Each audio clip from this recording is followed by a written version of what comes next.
नमस्कार। खबरों के इस बुलेटिन में तुहाडा स्वागत है। मैं हरमन शंकर। पहला पेश ने चोणवीं खबरां।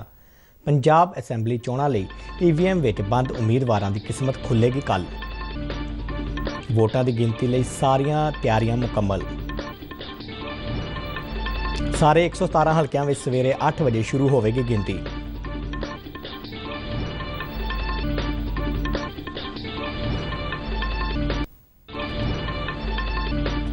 गिनती केंद्रां दे बाहर लोकां दे इकट्ठा होण ते रहेगी पाबंदी। चोण कमीशन ने जेतू उम्मीदवारों वालों किसी किस्म के जलूस कड्ढण ते भी लगाई पाबंदी।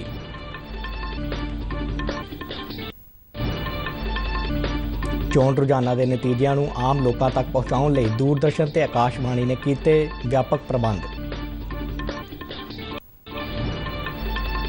अमृतसर सैक्टर के हवेलियां इलाके में कौमांतरी सरहद ते BSF के जवानों ने पाकिस्तानी ड्रोन टेगिया। ते हुण खबरां विस्तार नाल। पंजाब असैंबली चोणां लई कल होण वाली वोटां की गिनती संबंधी सारे प्रबंध कर लए गए ने।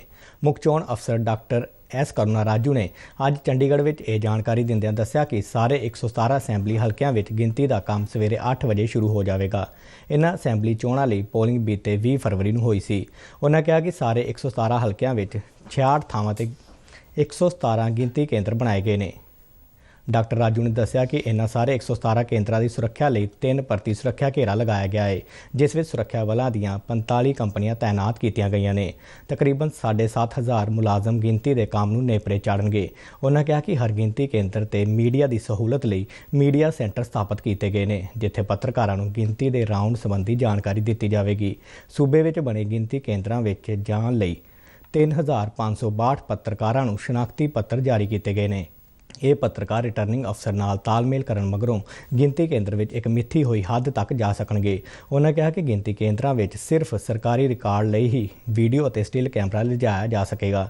इस तो इलावा किसी होर नूं वीडियो और स्टिल कैमरा पक्के तौर पर गिनती केंद्र में लिजाण की इजाजत नहीं होवेगी। भारत चोण कमीशन वालों अधिकारित पत्रकार रिटर्निंग अफसर वालों तय थां तो ही फोटो खिंच सकणगे ते वीडियो बना सकणगे। डॉक्टर राजू ने दस्सिआ कि गिनती वाली थां ते 100 मीटर के दायरे नूं पैडेस्टेरियन जोन ऐलानिया गया है, जिस दे चलदिआं इस खेतर तो अगे किसी भी व्यक्ति नूं गड्डी ले जाण की इजाजत नहीं होवेगी। इस दे नाल ही गिनती केंद्रां दे बाहर 3 परती घेरा लगाया जाएगा तां जो किसी भी अणअधिकारित व्यक्ति नूं गिनती केंद्र विच जाण तो रोकिया जा सके। अजिहा पहला घेरा 100 मीटर दायरे की शुरुआत में स्थापित किया गया है, जिथे सीनियर मैजिस्ट्रेट जरूरत मुताबक पुलिस फोर्स नाल तैनात रहणगे अते भीड़ नूं कंट्रोल करनगे। दूजा घेरा गिनती वाली थां दे गेट ते होवेगा, जिथे स्टेट आर्म पुलिस फोर्स तैनात की गई है, जबकि तीजा घेरा गिनती हाल के दरवाजे ते स्थापित किया गया है, जिसकी सुरक्षा केंद्रीय हथियारबंद पुलिस फोर्सां के हवाले रहेगी। डॉक्टर राजू ने कहा कि भारत चोण कमीशन दीआं हदायतां मुताबक हर गिनती केंद्र ते वध तो वध 14 काउंटिंग टेबल स्थापित किए जाएंगे।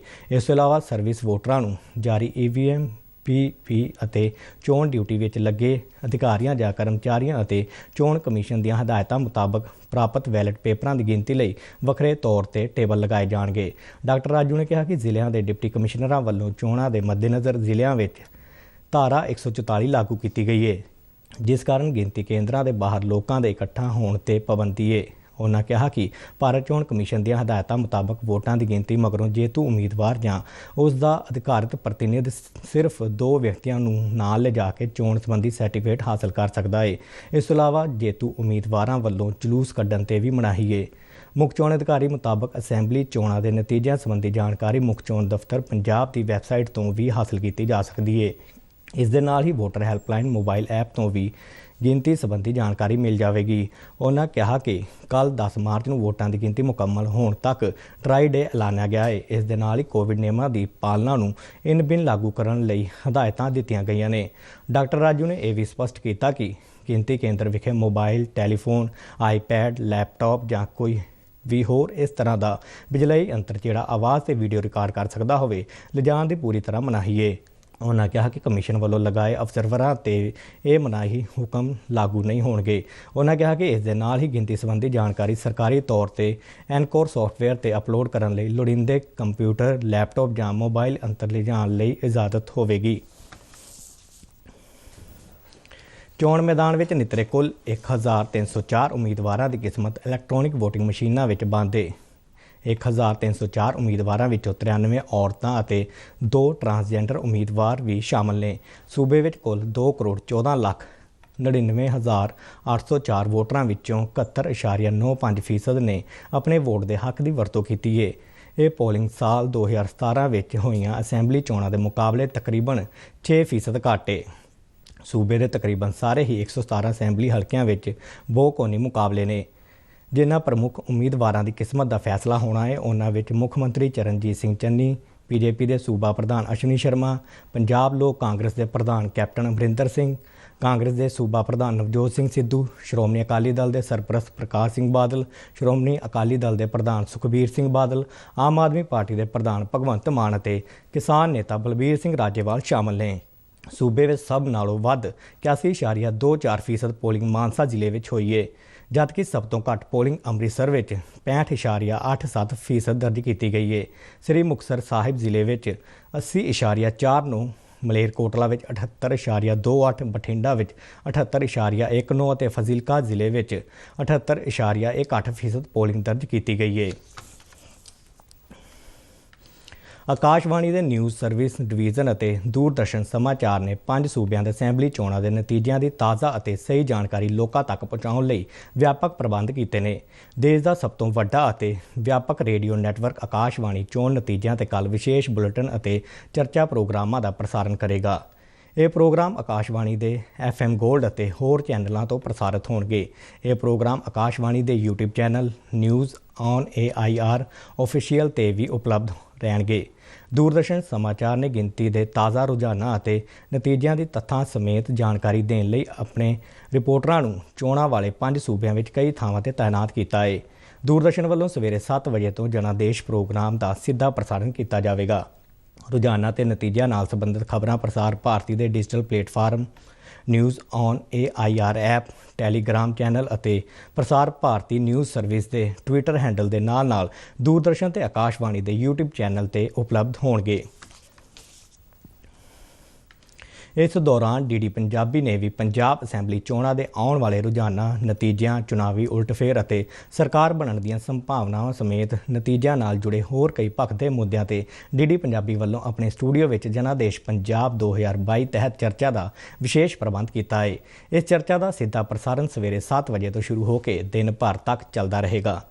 ਇਸ ਵਿੱਚ ਵੱਖ-ਵੱਖ ਵਿਸ਼ਿਆਂ ਦੇ ਮਾਹਰ DD ਪੰਜਾਬੀ ਦੇ ਦਰਸ਼ਕਾਂ ਨਾਲ ਰੂਬਰੂ ਹੋਣਗੇ। ਇਸ ਤੋਂ ਇਲਾਵਾ ਵੱਖ-ਵੱਖ ਜ਼ਿਲ੍ਹਿਆਂ ਤੋਂ DD ਪੰਜਾਬੀ ਦੇ ਰਿਪੋਰਟਰਾਂ ਤੋਂ ਵਿਸ਼ੇਸ਼ ਰਿਪੋਰਟਰਾਂ ਰਾਹੀਂ ਚੋਣ ਜਾਣਕਾਰੀ ਦਰਸ਼ਕਾਂ ਤੱਕ ਪਹੁੰਚਾਈ ਜਾਵੇਗੀ।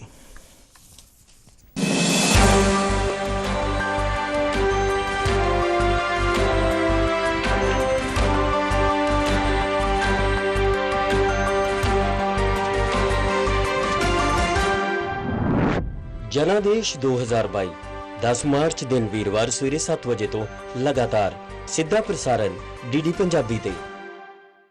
ਆਜ਼ਾਦੀ ਕਾ ਅੰਮ੍ਰਿਤ ਮਹੋਤਸਵ ਨੂੰ ਸਮਰਪਿਤ ਆਜ਼ਾਦੀ ਕਾ ਸਫ਼ਰ ਤਹਿਤ ਅਸੀਂ ਭਾਰਤ ਦੀ ਆਜ਼ਾਦੀ ਵਿੱਚ ਯੋਗਦਾਨ ਪਾਉਣ ਵਾਲੇ ਵੱਖ-ਵੱਖ ਮੰਨੇ ਪ੍ਰਮੰਨੇ ਅਤੇ ਗੁੰਮਨਾਮ ਆਜ਼ਾਦੀ ਸੰਗਰਾਮੀਆਂ ਦੇ ਜੀਵਨ ਦੇ ਪਹਿਲੂਆਂ ਤੋਂ ਤੁਹਾਨੂੰ ਜਾਣੂ ਕਰਵਾਉਂਦੇ ਹਾਂ। ਇਸ ਤੋਂ ਇਲਾਵਾ ਆਜ਼ਾਦੀ ਦੇ ਸੰਘਰਸ਼ ਨਾਲ ਜੁੜੀਆਂ ਹੋਰ ਗਤੀਵਿਧੀਆਂ ਬਾਰੇ ਵੀ ਦੱਸਦੇ ਹਾਂ। ਅੱਜ ਦੀ ਕੜੀ ਵਿੱਚ ਅਸੀਂ ਤੁਹਾਨੂੰ ਸੁਤੰਤਰਤਾ ਸੈਨਾਨੀ ਅਤੇ ਸਮਾਜ ਸੁਧਾਰਕ ਝਵੇਰ ਚੰਦ ਕਾਲੀਦਾਸ ਮੇਘਾਨੀ ਅਤੇ ਰਾਸ਼ਟਰਵਾਦੀ ਵੇਜਵਾੜਾ ਗੋਪਾਲ ਰੈਡੀ ਬਾਰੇ ਜਾਣਕਾਰੀ ਦੇ ਰਹੇ ਹਾਂ।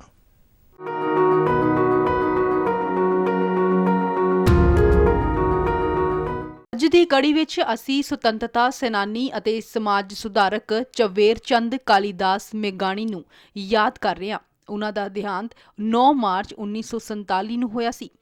ਮੇਘਾਣੀ ਆਪਣੇ ਆਪ ਨੂੰ ਪਹਾੜ ਨੂੰ ਬਾਲਕ ਕਹਿੰਦੇ ਸਨ। ਉਹਨਾਂ ਦਾ ਜਨਮ 29 ਅਗਸਤ 1896 ਨੂੰ ਸੌਰਾਸ਼ਟਰ ਦੇ ਚੋਟੀਲਾ ਕਸਬੇ ਵਿੱਚ ਹੋਇਆ ਸੀ। ਪ੍ਰਸਿੱਧ ਲੋਕ ਕਵੀ ਝਵੇਰ ਚੰਦ ਬਰਤਾਨਵੀ ਰਾਜ ਦੇ ਦਮਨ ਦੇ ਬਾਰੇ ਵਿੱਚ ਲੋਕਾਂ ਨੂੰ ਜਾਗਰੂਕ ਕਰਨ ਲਈ ਗੁਜਰਾਤੀ ਲੋਕ ਗੀਤ ਗਾਉਂਦੇ ਸਨ। ਇਸ ਦੇ ਨਾਲ ਹੀ ਉਹ ਦੇਸ਼ ਦੀਆਂ ਲੋਕ ਗੀਤ ਪਰੰਪਰਾਵਾਂ ਨੂੰ ਜਿਉਂਦਾ ਰੱਖਣ ਦਾ ਕੰਮ ਵੀ ਕਰਦੇ ਸਨ। ਮੇਘਾਣੀ ਨੇ 1930 ਵਿੱਚ ਦੇਸ਼ ਭਗਤੀ ਦੇ 15 ਗੀਤਾਂ ਦਾ ਸੰਗ੍ਰਹਿ ਕੱਢਿਆ, ਜਿਸ ਵਿੱਚ ਨਮਕ ਅਤੇ ਤੋਲੇਰਾ ਸੱਤਿਆਗ੍ਰਹਿ ਦੀ ਸ਼ਲਾਘਾ ਕੀਤੀ ਗਈ ਸੀ। ਬਰਤਾਨਵੀ ਸਰਕਾਰ ਉਸ ਕਿਤਾਬ ਤੇ ਪਾਬੰਦੀ ਲਗਾ ਦਿੱਤੀ ਅਤੇ ਉਸ ਦੀਆਂ ਸਾਰੀਆਂ ਕਾਪੀਆਂ ਜ਼ਬਤ ਕਰ ਲਈਆਂ, ਪਰ ਲੋਕਾਂ ਦੀਆਂ ਕ੍ਰਾਂਤੀਕਾਰੀ ਭਾਵਨਾਵਾਂ ਦੇ ਚੱਲਦੇ ਉਹਨਾਂ ਦੀ ਆਵਾਜ਼ ਦਬਾਈ ਨਹੀਂ ਜਾ ਸਕੀ ਅਤੇ ਕਿਤਾਬ ਦੀਆਂ ਕਾਪੀਆਂ ਗੁਪਤ ਤਰੀਕੇ ਨਾਲ ਵੰਡੀਆਂ ਜਾਂਦੀਆਂ ਰਹੀਆਂ। ਅੰਗਰੇਜ਼ਾਂ ਲਈ ਉਨ੍ਹਾਂ ਤੇ ਝੂਠੇ ਦੋਸ਼ ਲਗਾ ਕੇ 28 ਅਪ੍ਰੈਲ 1930 ਨੂੰ ਵਿਸ਼ੇਸ਼ ਅਦਾਲਤ ਵਿੱਚ ਹਾਜ਼ਰ ਹੋਣ ਸੰਬੰਧੀ ਸੰਮਨ ਭੇਜਿਆ, ਜਿੱਥੇ ਉਨ੍ਹਾਂ ਨੂੰ 2 ਸਾਲ ਦੀ ਸਜ਼ਾ ਸੁਣਾ ਕੇ ਸਾਬਰਮਤੀ ਜੇਲ੍ਹ ਭੇਜ ਦਿੱਤਾ ਗਿਆ। ਪਰ ਗਾਂਧੀ ਇਰਵਿਨ ਸਮਝੌਤੇ ਤੋਂ ਬਾਅਦ 1 ਸਾਲ ਮਗਰੋਂ ਹੀ ਰਿਹਾ ਕਰ ਦਿੱਤਾ ਗਿਆ। ਦੂਜੇ ਗੋਲਮੇਜ਼ ਸੰਮੇਲਨ ਲਈ ਇੰਗਲੈਂਡ ਰਵਾਨਾ ਹੋਣ ਦੀ ਪੂਰਵ ਸੰਧਿਆ ਤੇ ਗਾਂਧੀ ਜੀ ਨੂੰ ਅਜਿਹਾ ਲੱਗਾ ਕਿ ਅੰਗਰੇਜ਼ ਉਨ੍ਹਾਂ ਦੀ ਪੂਰੀ ਆਜ਼ਾਦੀ ਦੀ ਮੰਗ ਨੂੰ ਮੰਨਣ ਦੇ ਇੱਛੁਕ ਨਹੀਂ ਨੇ। ਮੈਗਾਨੀ ਨੇ ਤੁਰੰਤ ਚੇਲੋ ਕਟੋਰੋ ਨਾਂ ਦੀ ਇੱਕ ਕਵਿਤਾ ਲਿਖੀ, ਜਿਸ ਦਾ ਮਤਲਬ ਸੀ ਵਿਸ਼ਵ ਦਾ ਆਖਰੀ ਪਿਆਲਾ। ਕਵਿਤਾ ਨੂੰ ਪੜ੍ਹ ਕੇ ਗਾਂਧੀ ਜੀ ਨੇ ਤੁਰੰਤ ਕਿਹਾ ਕਿ ਇਸੇ ਲਈ ਉਨ੍ਹਾਂ ਨੇ ਮੈਗਾਨੀ ਨੂੰ ਕੌਮੀ ਸ਼ਾਇਰ ਦਾ ਖਿਤਾਬ ਦਿੱਤਾ ਸੀ। ਕ੍ਰਾਂਤੀਕਾਰੀ ਕਵੀ ਝਵੇਰ ਚੰਦ ਲਗਾਤਾਰ ਆਜ਼ਾਦੀ ਦੀ ਲੜਾਈ ਵਿੱਚ ਰੁੱਝੇ ਰਹੇ, ਪਰ ਉਹ ਦੇਸ਼ ਵਿੱਚ ਵੱਧ ਰਹੀ ਸੰਪਰਦਾਇਕ ਅਸਹਿਮਤੀ ਤੋਂ ਕਾਫੀ ਪਰੇਸ਼ਾਨ ਸਨ। ਸ਼ਾਇਦ ਇਸੇ ਦੁੱਖ ਦੇ ਚੱਲਦਿਆਂ ਉਨ੍ਹਾਂ ਨੂੰ ਦਿਲ ਦਾ ਦੌਰਾ ਪਿਆ ਅਤੇ 9 ਮਾਰਚ 1947 ਨੂੰ ਉਹ ਇਸ ਦੁਨੀਆ ਨੂੰ ਅਲਵਿਦਾ ਕਹਿ ਗਏ। ਮਹਾਨ ਰਾਸ਼ਟਰਵਾਦੀ ਨੂੰ ਨਮਨ। ਅਸੀਂ ਰਾਸ਼ਟਰਵਾਦੀ ਬੇਜ਼ਵਾਡਾ ਗੋਪਾਲ ਰੈਡੀ ਨੂੰ ਵੀ ਸ਼ਰਧਾ ਦੇ ਫੁੱਲ ਭੇਂਟ ਕਰ ਰਹੇ ਹਾਂ, ਜਿਨ੍ਹਾਂ ਦਾ ਦੇਹਾਂਤ 9 ਮਾਰਚ 1997 ਨੂੰ ਹੋਇਆ ਸੀ। ਰੈਡੀ ਦਾ ਜਨਮ 1907 ਵਿੱਚ ਨੇਲੋਰ ਜ਼ਿਲ੍ਹੇ ਵਿੱਚ ਹੋਇਆ ਸੀ। ਰੈਡੀ ਸਕੂਲ ਦੀ ਪੜ੍ਹਾਈ ਛੱਡ ਕੇ ਆਜ਼ਾਦੀ ਦੀ ਲੜਾਈ ਵਿੱਚ ਸ਼ਾਮਲ ਹੋ ਗਏ। ਬਾਅਦ ਵਿੱਚ ਉਨ੍ਹਾਂ ਨੇ ਗੁਰੂਦੇਵ ਰਬਿੰਦਰਨਾਥ ਠਾਕੁਰ ਵੱਲੋਂ ਬਣਾਏ ਗਏ ਸ਼ਾਂਤੀ ਨਿਕੇਤਨ ਵਿੱਚ ਪੜ੍ਹਾਈ ਪੂਰੀ ਕੀਤੀ। ਪੜ੍ਹਾਈ ਦੌਰਾਨ ਉਨ੍ਹਾਂ ਦੇ ਮਨ ਵਿੱਚ ਗੁਰੂਦੇਵ ਠਾਕੁਰ ਦੇ ਕੰਮਾਂ ਬਾਰੇ ਦਿਲਚਸਪੀ ਵਧੀ ਅਤੇ ਉਨ੍ਹਾਂ ਦੀਆਂ ਕਈ ਕਿਤਾਬਾਂ ਦਾ ਤੇਲਗੂ ਭਾਸ਼ਾ ਵਿੱਚ ਅਨੁਵਾਦ ਵੀ ਕੀਤਾ। ਇਸ ਤਰ੍ਹਾਂ ਨਾਲ ਉਹ ਆਂਧਰ ਦੇ ਠਾਕੁਰ ਦੇ ਨਾਂ ਨਾਲ ਵੀ ਜਾਣੇ ਜਾਣ ਲੱਗ ਪਏ। ਰੈਡੀ ਨੇ ਨਾਮਿਲਵਰਤਨ ਅੰਦੋਲਨ, ਨਮਕ ਸੱਤਿਆਗ੍ਰਹਿ ਅਤੇ ਭਾਰਤ ਛੱਡੋ ਅੰਦੋਲਨਾਂ ਵਿੱਚ ਹਿੱਸਾ ਲਿਆ। ਉਹ 1930 ਦੇ ਸ਼ੁਰੂਆਤੀ ਦੌਰ ਵਿੱਚ ਵੇਲੋਰ ਅਤੇ ਤੰਜਾਵੁਰ ਜੇਲ੍ਹ ਵਿੱਚ ਵੀ ਰਹੇ। ਫਰਵਰੀ 1937 ਵਿੱਚ ਉਹ ਸੰਯੁਕਤ ਮਦਰਾਸ ਵਿਧਾਨ ਸਭਾ ਲਈ ਚੁਣੇ ਗਏ। ਉਨ੍ਹਾਂ ਨੇ ਲੋਕਲ ਬਾਡੀ ਅਤੇ ਵਿੱਤ ਵਿਭਾਗ ਵਿੱਚ ਅਹਿਮ ਅਹੁਦੇ ਸੰਭਾਲੇ। ਆਜ਼ਾਦੀ ਤੋਂ ਬਾਅਦ ਰੈਡੀ 1955 ਵਿੱਚ ਆਂਧਰ ਦੇ ਮੁੱਖ ਮੰਤਰੀ ਬਣੇ ਅਤੇ ਨਵੰਬਰ 1956 ਵਿੱਚ ਆਂਧਰ ਪ੍ਰਦੇਸ਼ ਦੇ ਗਠਨ ਤੱਕ ਉਹ ਇਸ ਅਹੁਦੇ ਤੇ ਰਹੇ। ਰੈਡੀ 1958 ਤੋਂ 1963 ਤੱਕ ਕੇਂਦਰੀ ਮੰਤਰੀ ਮੰਡਲ ਵਿੱਚ ਸੂਚਨਾ ਅਤੇ ਪ੍ਰਸਾਰਣ ਮੰਤਰੀ ਰਹੇ। ਬੇਜ਼ਵਾਡਾ ਗੋਪਾਲ ਰੈਡੀ 2 ਵਾਰ ਲੋਕ ਸਭਾ ਲਈ ਚੁਣੇ ਗਏ ਅਤੇ ਉੱਤਰ ਪ੍ਰਦੇਸ਼ ਦੇ ਰਾਜਪਾਲ ਵੀ ਰਹੇ। ਮਹਾਨ ਰਾਸ਼ਟਰਵਾਦੀ ਨੂੰ ਨਮਨ।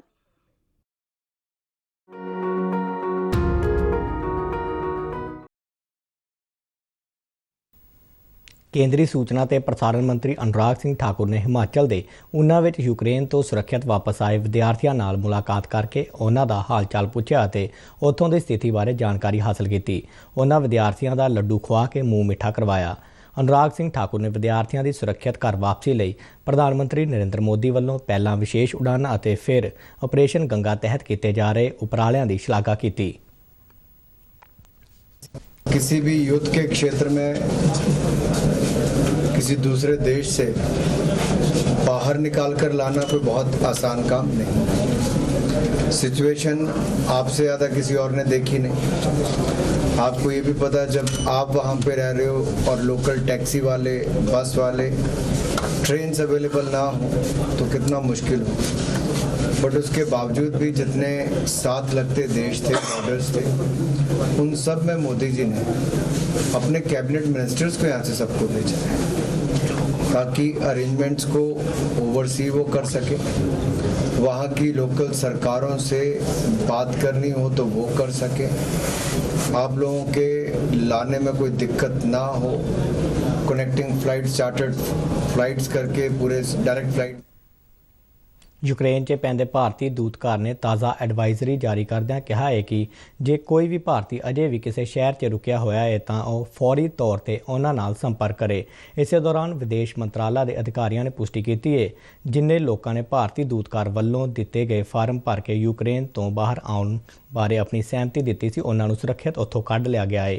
ਅਜਿਹਾ ਮੰਨਿਆ ਜਾ ਰਿਹਾ ਹੈ ਕਿ ਕੁਝ ਲੋਕ ਅਜੇ ਵੀ ਦੂਰ ਦੁਰਾਡੇ ਇਲਾਕਿਆਂ 'ਚ ਕਿਸੇ ਥਾਂ ਤੇ ਰੁਕੇ ਹੋਏ ਹੋ ਸਕਦੇ ਨੇ।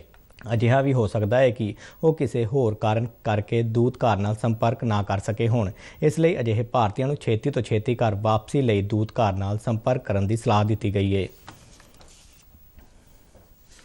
BSF ਦੇ ਮੁਸਤੈਦ ਜਵਾਨਾਂ ਨੇ ਅੰਮ੍ਰਿਤਸਰ ਸੈਕਟਰ ਦੇ ਹਵੇਲੀਆਂ ਇਲਾਕੇ ਵਿੱਚ ਅੱਜ ਤੜਕਸਾਰ ਤਕਰੀਬਨ 2:50 ਤੇ ਪਾਕਿਸਤਾਨ ਤੋਂ ਆਏ ਇੱਕ ਡਰੋਨ ਨੂੰ ਡੇਗ ਲਿਆ। BSF ਪੰਜਾਬ ਫਰੰਟੀਅਰ ਹੈੱਡਕੁਆਰਟਰ ਦੇ ਇੱਕ ਬੁਲਾਰੇ ਨੇ ਜਲੰਧਰ ਵਿੱਚ ਇਹ ਜਾਣਕਾਰੀ ਦਿੰਦਿਆਂ ਕਿਹਾ ਕਿ ਚੌਕਸ ਜਵਾਨਾਂ ਨੇ ਜਿਵੇਂ ਹੀ ਪਾਕਿਸਤਾਨ ਵੱਲੋਂ ਆਉਂਦੀ ਇੱਕ ਸ਼ੱਕੀ ਵਸਤੂ ਦੀ ਆਵਾਜ਼ ਸੁਣੀ ਤਾਂ ਉਸ ਵੱਲ 19 ਰਾਊਂਡ ਗੋਲੀਆਂ ਚਲਾਈਆਂ ਗਈਆਂ। ਬਾਅਦ ਵਿੱਚ ਇੱਕ ਸਰਚ ਆਪਰੇਸ਼ਨ ਦੌਰਾਨ ਹਵੇਲੀਆਂ ਪਿੰਡ ਦੇ ਖੇਤਾਂ ਵਿੱਚ ਇੱਕ ਚਿੱਟੇ ਰੰਗ ਦਾ ਡਰੋਨ ਮਿਲਿਆ। ਇਹ ਸ਼ੱਕੀ ਵਸਤੂ DJI ਫੈਂਟਮ 4 ਕਿਸਮ ਦਾ ਡਰੋਨ ਸੀ। ਇਹ ਡਰੋਨ ਇੱਕ ਚੀਨੀ ਕੰਪਨੀ ਦਾ ਬਣਿਆ ਹੋਇਆ ਹੈ। ਸੀਮਾ ਸੁਰੱਖਿਆ ਬਲ ਨੇ ਪੁਲਿਸ ਨਾਲ ਮਿਲ ਕੇ ਇੱਕ ਸੰਯੁਕਤ ਖੋਜ ਮੁਹਿੰਮ ਚਲਾਈ ਹੈ ਤਾਂ ਜੋ ਇਹ ਪਤਾ ਲਗਾਇਆ ਜਾ ਸਕੇ ਕਿ ਇਸ ਡਰੋਨ ਰਾਹੀਂ ਕੋਈ ਸ਼ੱਕੀ ਵਸਤੂ ਤਾਂ ਨਹੀਂ ਭੇਜੀ ਗਈ। ਉਧਰ ਫਿਰੋਜ਼ਪੁਰ ਦੇ ਸਰਹੱਦੀ ਇਲਾਕੇ ਵਿੱਚ BSF ਨੂੰ ਇੱਕ ਵਿਸ਼ੇਸ਼ ਸਰਚ ਆਪਰੇਸ਼ਨ ਦੌਰਾਨ 2 ਪਲਾਸਟਿਕ ਬੈਗ ਮਿਲੇ ਨੇ ਜਿਨ੍ਹਾਂ ਵਿੱਚ 9 ਕਿਲੋਗ੍ਰਾਮ ਨਸ਼ੀਲੀਆਂ ਵਸਤੂਆਂ ਬਰਾਮਦ ਹੋਈਆਂ ਨੇ। BSF ਦੇ ਮੁਸਤੈਦ ਜਵਾਨਾਂ ਨੇ ਦੇਸ਼ ਵਿਰੋਧੀ ਅਨਸਰਾਂ ਵੱਲੋਂ ਨਸ਼ੀਲੀਆਂ ਦਵਾਈਆਂ ਦੀ ਸਮਗਲਿੰਗ ਰੋਕਣ ਲਈ ਸਰਹੱਦੀ ਇਲਾਕਿਆਂ ਵਿੱਚ ਲਗਾਤਾਰ ਆਪਣੇ ਸਰਚ ਆਪਰੇਸ਼ਨ ਚਲਾ ਰੱਖੇ ਨੇ। ਖਬਰਾਂ ਦੇ ਬੁਲੇਟਿਨ ਸਾਡੇ ਦਰਸ਼ਕ RNU DDK ਜਲੰਧਰ ਦੇ YouTube ਚੈਨਲ, Facebook ਪੇਜ ਅਤੇ Twitter ਹੈਂਡਲ ਤੇ ਵੀ ਦੇਖ ਸਕਦੇ ਨੇ। ਤੇ ਇਸ ਦੇ ਨਾਲ ਹੀ ਖਬਰਾਂ ਦਾ ਇਹ ਬੁਲੇਟਿਨ ਖਤਮ ਹੋਇਆ। ਮੈਂ ਮਾਸਕ ਲਗਾ ਕੇ ਸਟੂਡੀਓ ਤੋਂ ਬਾਹਰ ਜਾ ਰਿਹਾ ਹਾਂ। ਬਾਹਰ ਜਾਣ ਵੇਲੇ ਤੁਸੀਂ ਵੀ ਮਾਸਕ ਲਗਾ ਕੇ ਜਾਓ। ਇਜਾਜ਼ਤ ਦਿਓ। ਨਮਸਕਾਰ।